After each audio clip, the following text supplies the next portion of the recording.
first question, ano yung ipinagmalaki ang iyong bayan bukod pa sa inyong kagandahan? Wow. Of course. So sa mga Gilagits, kasama ko ang pinakamagandang mayor na nakasama ko ngayon.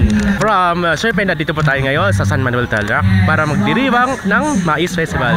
So papakilala po natin, walang iba kundi si Honorable Mayor Doña Tesoro. Hi! Hello guys! Hello mga Gilagids! Hello! Welcome to our mass wedding today. Actually, gusto ko i-feature si Mayora para sa content ko and anong meron dito sa San Manuel. Yun. So, first question, ano yung ipinagmalaki ang iyong bayan bukod pa sa inyong kagandahan? Wow! Of course, itong aming bayan ng San Manuel is a developing town, and we are very proud of our hardworking San Manueleños. First and foremost, our asset, our charm, our treasure. It's our people. Sila ang susi kung bakit natatamo namin lahat ng success, lahat ng achievements namin. And mababait po talaga yung mga tao dito. And at the same time, very talented and very dedicated. Kung makita nyo, our Mais Festival is super festive, super colorful, super fun because of them, because of the youth, because of the San Manueleños. Okay. Second question, personally, ano yung favorite location or spot ang inyong bayan and bakit? My favorite spot, my favorite location. Ako, for me, it's our cultural center. I think it is our landmark. Yun yung isang project na iniwan ng father ko, and we are continuously developing the cultural center because it is the only and one of the biggest event center in Tarlac.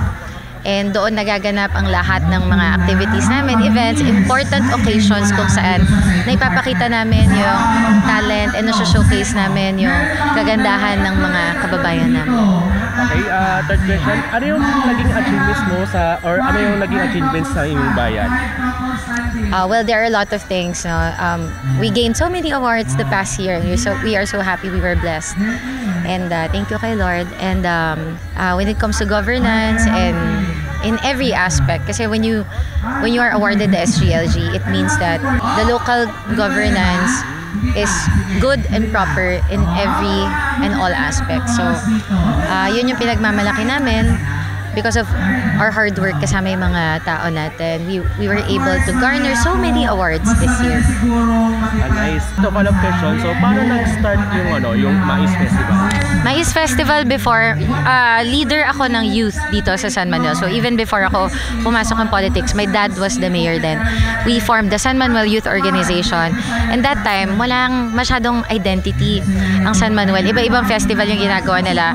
And hindi siya masyadong patok at pasok sa identity na gusto naming maibigay o image na gusto naming maiportray ang aming bayan. So, the time na nanalo kami ng best corn quality in the Philippines, doon namin naisip to empower our farmers by celebrating our founding anniversary through the Mais Festival. And I started it, nakalimutan ko na, I guess almost a decade na.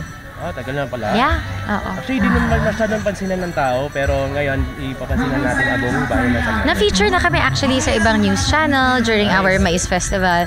And every year, we are developing and nag-upgrade talaga yung mga dancers namin.